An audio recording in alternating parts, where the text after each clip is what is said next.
November 1944, Western Europlate afternoon cold, mud grips boots at the edge of a shallow foxhole. Smoke drifts low, clinging to shattered hedgerows and splintered fence posts.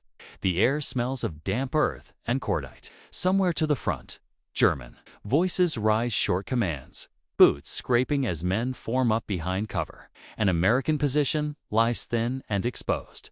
Too thin. A bar gunner crouches low, cheek pressed to cold metal, eyes fixed on a gap in the terrain where movement is building. He counts shapes through drifting smoke. Not a patrol, not a probe. Too many helmets. Too much confidence. The Germans step out together. They advance at a jog. Then faster, rifles up, shouting. Now 50 men surging toward a position that should not be able to stop them. American rifles crack in short bursts, but the distance is closing. Seconds feel heavy. Magazines feel light. The bar gunner does not fire. Men around him glance over, confused. He's holding too long, waiting too late. The weapon is not meant for what's coming next. Then, when the charge commits, one retreat is no longer an option. He squeezes the trigger and does not let go. The bar roars, and in that single, sustained burst, reckless by training, dangerous by doctrine, the battle lurches violently in a new direction. By the autumn of 1944, the Western Front had become a war of exhaustion, fought at close range. After the breakout from Normandy, the rapid advance across France, American units encountered terrain and resistance that slowed everything. Forests, hedgerows, ruined. Villages and narrow roads broke formations into fragments. Front lines blurred. Engagements unfolded suddenly and violently, often decided by the actions of small groups rather than coordinated maneuvers.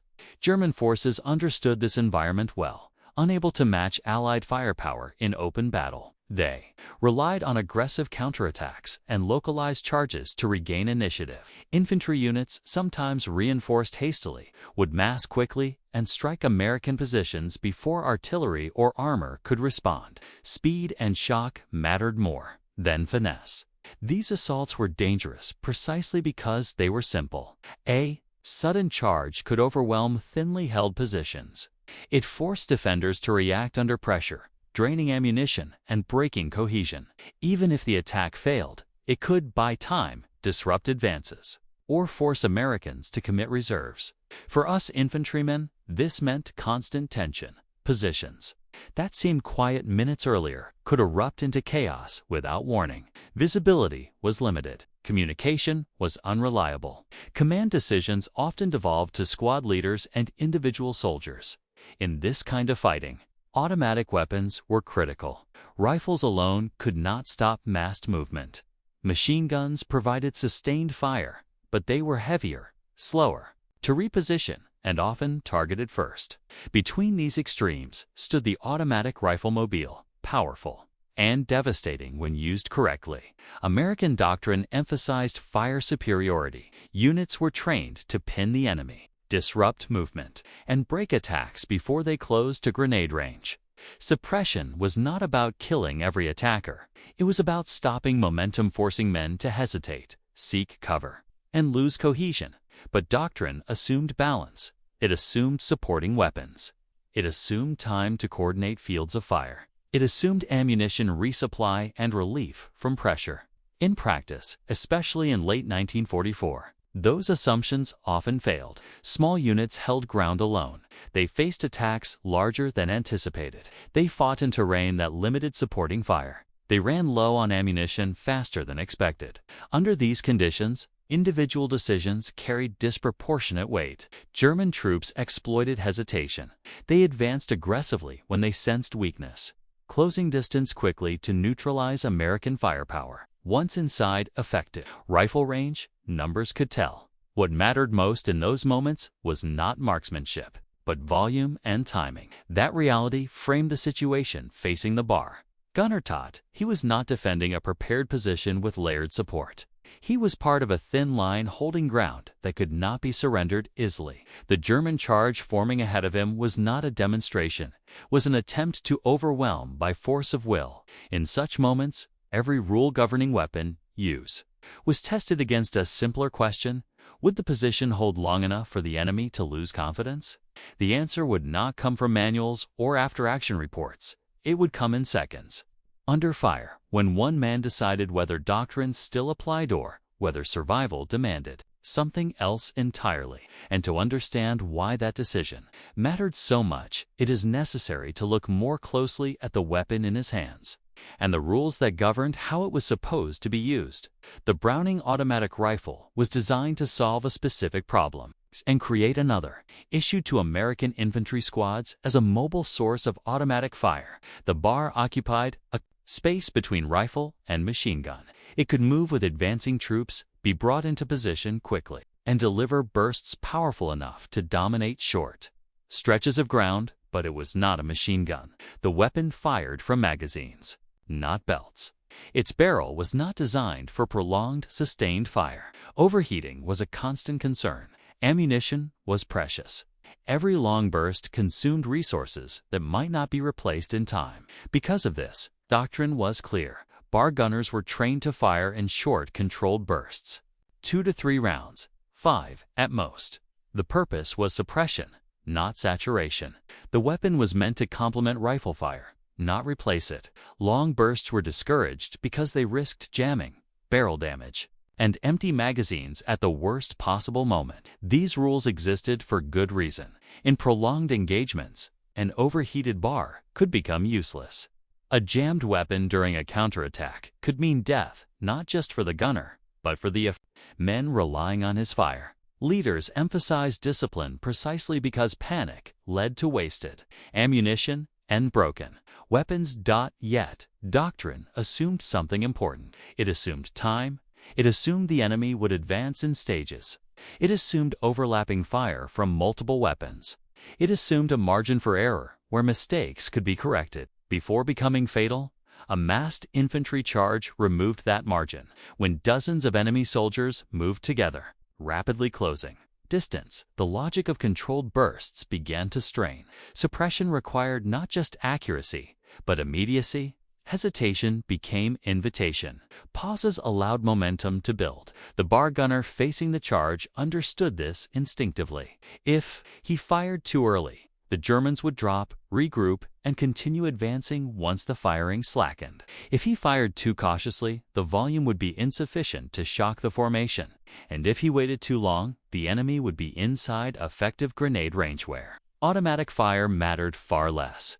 This was the paradox of the bar. It was powerful enough to stop a charge, but only if used in a way that risked destroying itself in the process. The reckless burst that doctrine warned against existed for moments like this, not as a standard practice, but as an emergency measure when suppression had to be absolute, immediate, and psychologically overwhelming. Most soldiers never faced that choice. Those who did rarely had time to consider consequences beyond the next few seconds. The decision was not framed as courage or recklessness. It was framed as necessity. Fire now, risk the weapon, or hold back and risk everything else. As German troops surged forward and American rifle fire struggled to slow them, that decision compressed into a single instant. The gunner's training told him one thing.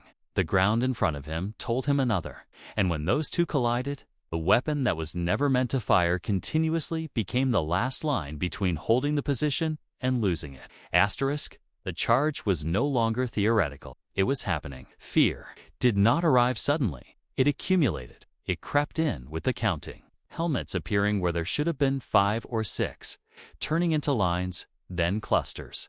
It settled in the silence between rifle shots, where distance closed faster than expected, and time felt thinner with every step the enemy took forward. The bar gunner felt it in his hands. The weight of the weapon was familiar. The magazine seated cleanly. The safety was off. Everything was ready. And still, he waited. Not because he was frozen, but because he understood what firing too early would mean. Once the bar spoke, it would demand commitment. Men around him fired in bursts. The sound sharp and nervous. Someone shouted a range estimate that was already outdated. Another voice called for more ammunition that hadn't arrived yet. Asterisk, the gunner stayed still. In moments like this, training did not vanish, narrowed. Every lesson reduced to a single question. When does fire stop movement? Not wound it, not scare it. Stop it. He watched posture instead of faces. German soldiers were no longer cautious. Rifles were up, spacing tightened. Confidence replaced uncertainty. That told him everything the charge had. Committed, the fear sharpened into focus. This was no longer about conserving ammunition or protecting the weapon. It was about denying the enemy momentum before it became irreversible. The human instinct to act immediately had to be restrained until acting meant something decisive. When he finally pressed the trigger, it was not panic, it was intention. German infantry charges relied on momentum. They were not subtle. They were designed to overwhelm thin defenses through speed and aggression, forcing defenders to make mistakes under pressure. The goal was not precision, it was collapse. A charging formation compressed space as men moved forward together. Intervals closed. Communication simplified into shouts and gestures. Once within a certain distance, even limited casualties could not stop the surge unless cohesion was broken abruptly. That was the tactical challenge. Rifle fire alone could not always do it. Individual shots lacked immediacy. Even short automatic bursts could be absorbed if the formation believed it could close the gap. The bar, used correctly, changed this calculus. Its value was not in the number of rounds fired, but in how they arrived consecutively, audibly, visibly. A sustained burst created the illusion of a much larger force. It denied the enemy the ability to interpret gaps between shots as opportunities to advance. Timing mattered more than volume. Firing too soon allowed the enemy to drop and wait. Firing too late allowed them to close inside effective suppression range. The burst had to arrive at the moment when retreat was psychologically harder than pressing forward. But pressing forward had become deadly. The reckless burst exploited this by unleashing continuous fire at the precise moment the charge committed. The bar gunner shattered the attack's internal logic. Movement no longer felt aggressive, felt exposed. The formation lost its sense of inevitability. Once that happened, momentum reversed. Men who had been advancing began to hesitate. Hesitation spread. Orders conflicted. The charge stopped, not because every attacker was hit, but because the belief that movement was safe evaporated all at once. Technically, bar was not built for what it was about to do. Its barrel heated rapidly. Sustained fire increased the risk of cook-offs and jams. Magazines emptied quickly, demanding rapid reloads under fire. Doctrine treated these risks seriously, because failure at the wrong moment could be fatal. But the weapon had reserves. Its cyclic rate, when unleashed, produced a wall of sound and impact that far exceeded its doctrinal role. At close to medium range, rounds struck with authority, tearing through cover and space alike. The key limitation was time. A bar could sustain a long burst briefly seconds, not minutes, before overheating became critical. That window was small, but it existed. Used deliberately, it could deliver a shock disproportionate to its size. The gunner exploited that window. He did not spray indiscriminately. The burst was controlled in direction, if not duration. Fire walked across the advancing formation, tracking movement rather than targets. This maximized suppression while minimizing wasted rounds. Reloads were planned. Spare magazines were positioned close. The gunner understood that once the burst ended, the weapon would need to pause either to reload or cool. The aim was not to fire forever, but to fire enough to break the attack. Technically, it was a gamble, but it was an informed one. The weapon held together because it was pushed only as far as necessary. The burst ended not when the gun failed, but when the enemy did, and as the smoke hung low over the field and the charge faltered. The consequences of that gamble began to unfold, drawing attention not just to the gunner, but to the leadership decisions surrounding him.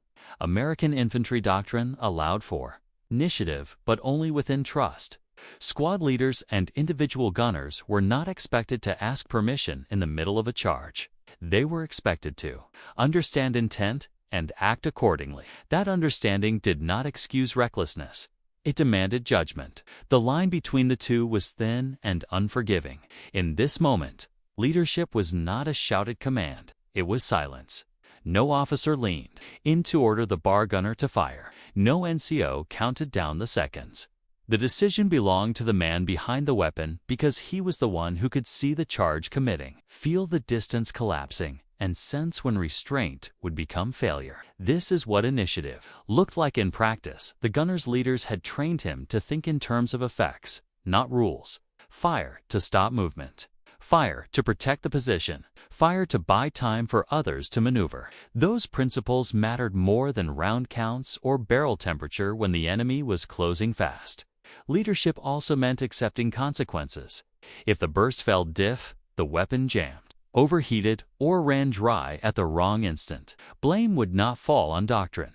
It would fall on the man who chose to break it. That risk was understood, and it was accepted. When the burst came, leaders recognized its necessity immediately. They did not question it. They exploited it, shouting for riflemen to add fire, repositioning men to cover flanks, using the sudden pause in the enemy's advance to stabilize the line. Initiative did not end with the trigger pull. It cascaded outward from the German side. The moment felt wrong. The charge had been organized with confidence. Numbers were on their side. The American position appeared thin. Rifle fire was expected. Even short automatic bursts were expected. Those risks had been weighed. What they did not expect was continuity. The bar did not bark and pause. It did not stutter. It roared and interrupted, precise in direction, relentless in sound. The effect was immediate and visceral. Men dropped instinctively, not always because they were hit, but because the space ahead suddenly felt lethal. The charge lost its rhythm. Shouts to keep moving collided with the reality of incoming fire that did not let up. Individuals began seeking cover independently. Leaders struggled to restore alignment as movement stalled in open ground. This was the critical failure. A charge survives casualties. It does not survive hesitation. Once the sense of collective forward motion dissolved, fear replaced aggression. Men who had been advancing together began to think alone. Retreat, cover, and survival competed with orders to press on. The Americans exploited this instantly. Rifle fire intensified. Grenades followed. The bar's burst had not destroyed the formation outright, but it had shattered its belief that closing the distance was still possible. From the German perspective, the attack did not fail gradually. It broke. The moral weight of the decision lay in what was risked. The bar. Gunner did not gamble with abstract consequences. He gambled with the only automatic weapon anchoring the position. If it failed, the line might collapse within seconds. If it succeeded, the danger would pass briefly. Decisively, this was controlled recklessness, not panic, not bravado. Judgment under pressure. Doctrine warns against long bursts because they create vulnerability later, but morality in combat is situational. Preserving the weapon for later is meaningless if later never arrives. The gunner chose the present. He accepted the possibility of failure because the alternative was almost certain loss. That calculation was not heroic. It was honest. Survival sometimes demands decisions that look wrong on paper and feel dangerous in practice. What followed validated that choice. The weapon held, the position held, lives were preserved. This did not mean the rule was wrong. It meant the moment was exceptional. War is filled with such moments, brief windows where rigid adherence costs more than it saves. Those who survive are often those who recognize the window and act before it closes. As the smoke thinned and the German charge stalled, the immediate crisis passed. But the battle was not over. What mattered next was whether the momentary reversal could be turned into lasting advantage or whether the enemy would regroup and try again. That question would be answered in the seconds that followed. As the charge reached its breaking point, November 1944, 1641 hours. The German charge commits fully. Men surge out of cover almost at once, spreading slightly, then tightening as the ground funnels them forward. Boots churn mud into spray. Rifles are up. Shouting replaces coordination, but momentum carries them on. The distance collapses faster than expected. 100 meters, becoming 70, then 50. American rifle fire cracks steadily. It is not enough rounds snap overhead and kick dirt from the ground, but the charge does not slow. If anything, it accelerates. German soldiers sense the thinness of the line ahead of them. They believe they can overwhelm it before heavier weapons are brought to bear. The bar gunner watches without moving. His finger rests against the trigger guard. The weapon is steady, barrel aligned along the densest part of the formation. He does not track individuals. He tracks movement, the center of gravity of the charge itself. 40 meters. A shouted order rings out behind him. Urgent, but vague. Someone yells for more fire. Another voice shouts a warning about distance. The gunner ignores both. He knows this is the last moment restraint is possible. If he fires now, the burst will land when the Germans are fully exposed, too close to stop safely, too far to retreat easily. If he waits longer, it will be too late. 30 meters. The Germans are no longer cautious. They are committed. Faces are visible now, mouths open, breath heavy. Rifles are being brought to shoulder as they run. Grenades hang from belts, close enough to matter. This is the point of no return. The bar roars to life. The sound is immediate and overwhelming, deeper and more continuous than any rifle fire around it. The weapon bucks hard against the gunner's shoulder as rounds pour out in a sustained stream. Dirt erupts in front of the charging line. Men stumble. Others dive instinctively. The formation wavers. The gunner does not release the trigger. He sweeps the burst laterally, walking fire across the width of the charge, denying any safe lane forward. The barrel heats rapidly. Smoke curls back from the muzzle. Spent casings scatter and pile around. His boots, the effect is instantaneous. German soldiers who had been advancing confidently now hesitate mid-stride. Some drop flat. Others veer sideways, searching desperately for cover that does not exist. Shouts turn into confusion. Commands overlap and contradict one another. The charge loses its shape. Rifle fire from the American line intensifies, feeding off the sudden pause. Grenades arc forward. The bar continues to fire, long past the point training would allow, forcing the enemy to stay down. Then, as suddenly as it began, the gunner releases the trigger. Silence snaps into place. Brief, unnatural, heavy. The German advance has stopped. Not slowed. Stopped. Men are scattered in the open, pressed into mud, unsure whether to continue or withdraw. The momentum that carried them forward seconds earlier is gone, replaced by uncertainty and fear. The burst has done its work, but whether that momentary shock can be turned into a true reversal before the enemy regains composure remains uncertain, because a charge can hesitate, and then, sometimes, it can resume. 1642 hours.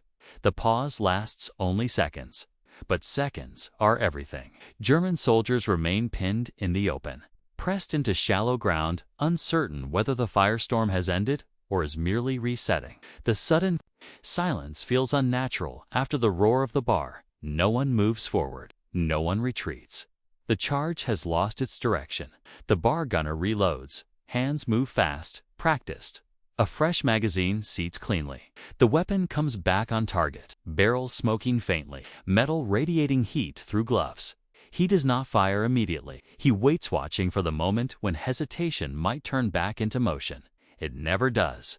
Instead, the first German soldier rises halfway, then drops again as rifle fire snaps overhead. Another crawls backward instinctively. Shouts attempt to restore order, but they lack conviction now. Momentum has evaporated, and without it, numbers mean little. This is when the line stiffens. American riflemen rise slightly in their positions, firing with renewed confidence. Grenades land closer than before. The bar fires again, shorter bursts, now controlled, decisive. Not to stop movement this time, but to prevent its return. The Germans begin to withdraw. At first, it is tentative. Men roll back into cover, dragging others with them. Then it becomes collective. What was a charge minutes earlier becomes a retreat shaped by survival rather than intent. Orders dissolve into individual decisions to pull back, regroup. Live. The battlefield breathes. Smoke drifts across ground that moments ago had been a corridor of attack. The sound of firing tapers off into sporadic shots, then fades almost completely. The American position holds not because it destroyed the enemy outright, but because it broke the one thing the attack required: belief The bar gunner lowers the weapon slightly, breathing hard, shoulders burning from recoil and tension. The barrel glows faintly in places, too hot to touch. The weapon has been pushed to its edge and it has held dot around him. Men exchange quick glances. No one speaks. There is nothing to say yet. A moment later, a runner moves along the line, confirming what eyes already know. The German troops have fallen back to their original cover. The attack is over for now. Only then does the weight of what just happened settle in. The gunner realizes how close the gamble came to failure. One jam, one empty magazine at the wrong second, one extra moment of hesitation. Any of it could have ended differently. Instead, the burst landed exactly when it needed to. Not earlier, not later. The decision changed the rhythm of the fight and with it, the outcome of the engagement. The line reorganizes quickly. Ammunition is redistributed. Fields of fire are reset. Everyone knows the enemy may try again, but something fundamental has shifted. The Germans no longer move with the same confidence. The Americans no longer feel thin. The turning point has passed. Not because reinforcements arrived, not because artillery intervened, but because one moment of controlled recklessness shattered an attack that depended on certainty. And as the battlefield settles into uneasy quiet, the consequences of that moment begin to move outward: reports, reactions, and lessons that will outlast the smoke. The immediate aftermath was measured in silence. For several minutes after the retreat, no one moved more than necessary. Heads stayed low. Weapons remained trained forward. The ground where the charge had stalled lay empty except for discarded gear and shallow impressions, where men had pressed themselves into mud. Then reports began to filter along the line. The German assault had fully disengaged. No renewed movement, no flanking attempt. The attack was over. American casualties were fewer than expected for an engagement of that intensity. Some men were wounded. None of the positions had been overrun. It's a thin line that should have collapsed. Under pressure had held intact, functional, and still capable of fighting. Attention returned to the bar. The gunner cleared the weapon carefully. Steam rose faintly from the barrel as it cooled. The metal was scorched, but the mechanism remained intact. No jam, no failure. The gamble had paid off completely. Nearby soldiers reacted with a mixture of relief and disbelief. They had seen charges before. They had seen positions fold. What they had not expected was to watch a massed assault stop cold in open ground without artillery, without machine gun crossfire, without reinforcements. Only later did the comments begin. That burst stopped them. They didn't know what hit them. He waited until it mattered. Leaders took note. Squad and platoon leaders discussed the timing rather than the volume. The decision was not praised as bravery. It was acknowledged as judgment. The burst had arrived at the precise moment when it could not be absorbed or ignored. In after-action discussions, the engagement was described plainly. Enemy strength, approximately 50. Enemy action, frontal charge. Result, attack repulsed. There was no special annotation for the method used. No dramatic language. The war did not pause to recognize individual decisions. It simply recorded outcomes and moved on. But informally, the lesson was already spreading. Fire superiority was not abstract. It was psychological. It depended on convincing the enemy that movement would not succeed. Once that belief was broken, numbers lost their advantage. The bar gunner returned to routine. He did not celebrate. He reloaded magazines, checked his weapon, and waited. There was no guarantee the Germans would not try again before nightfall. Positions that repelled one attack often drew another. What lingered was not pride, it was awareness. Everyone along the line understood how close the position had come to collapse, and how narrowly it had avoided it. The burst had bought more than survival. It had bought time to reorganize, resupply, and prepare for whatever came next.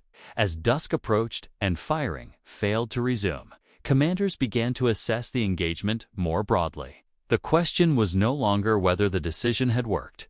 It was what it meant for how infantry fought when doctrine collided with reality. The broader impact of the engagement unfolded quietly. Without ceremony, no doctrine was rewritten because of a single firefight. No training circular cited the moment directly. Yet among infantry units, especially those fighting in similar terrain. The lesson was understood clearly enough. Fire superiority was not just a matter of weapons, it was a matter of timing. Officers, reviewing the action, focused less on the number of rounds fired and more on when they were fired. The German charge had not been stopped by attrition alone.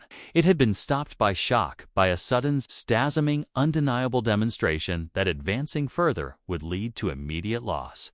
That understanding aligned with what infantrymen already suspected. Controlled bursts were ideal until they weren't. In later engagements, bar gunners and squad leaders spoke more openly about holding fire until commitment. The emphasis shifted subtly, not toward wasteful firing, but toward decisiveness.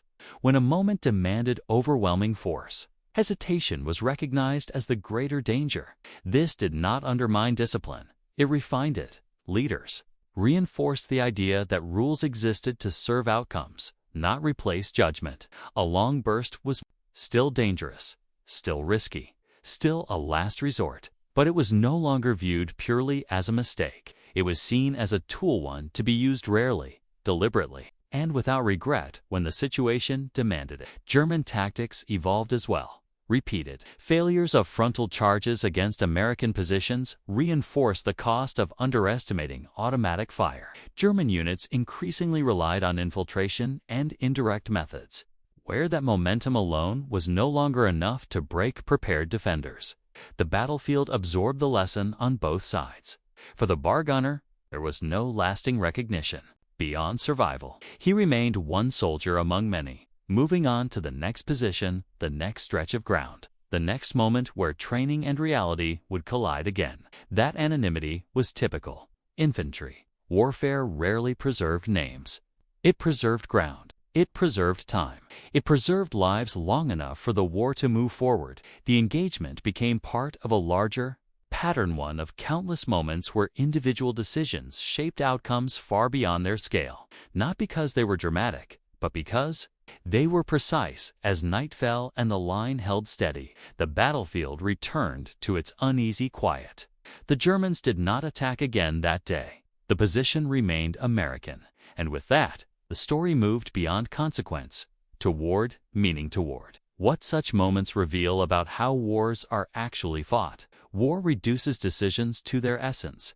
In the manuals, the Browning automatic rifle was a tool governed by limits: burst length, heat tolerance, ammunition discipline. Those limits existed for good reason.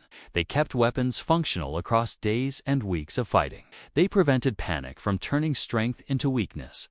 But combat does not unfold across manuals. It unfolds across seconds. When 50 men charged across open ground in November 1944, the bar gunner did not reject discipline. He applied it differently. He understood that discipline was not obedience to procedure alone, it was loyalty to purpose. The purpose was to stop the enemy's momentum before it became irreversible. That distinction matters. Most battles are not decided by brilliance or heroics. They are decided by moments when someone recognizes that the situation has crossed a threshold and that the rules written for stability must briefly give way to action meant for survival. The sustained burst was not reckless because it ignored risk. It was controlled because it accepted risk at the only moment when risk still offered an advantage. The weapon could have failed. The magazine could have run dry. The barrel could have jammed, but hesitation would have failed with certainty. History often records outcomes without revealing the fragile decisions beneath them. Positions held, attacks repulsed, lines stabilized. Behind those words are individuals who made choices that never appear in official summaries. Choices that lasted seconds, but shaped entire engagements. This was one of those moments. The bar did not win the war. The gunner did not change history alone. But on a muddy stretch of ground in late 1944, a single decision turned collapse into control, fear into confidence, and motion into silence. That is how infantry battles are truly decided, not by perfect adherence, not by disregard for rules, but by judgment applied at the exact instant when everything depends on it. And long after the smoke cleared, long after the ground was passed and repassed by advancing armies, that truth remained. Sometimes Survival belongs to those who know when to fire and when to hold until the moment it can no longer be held back.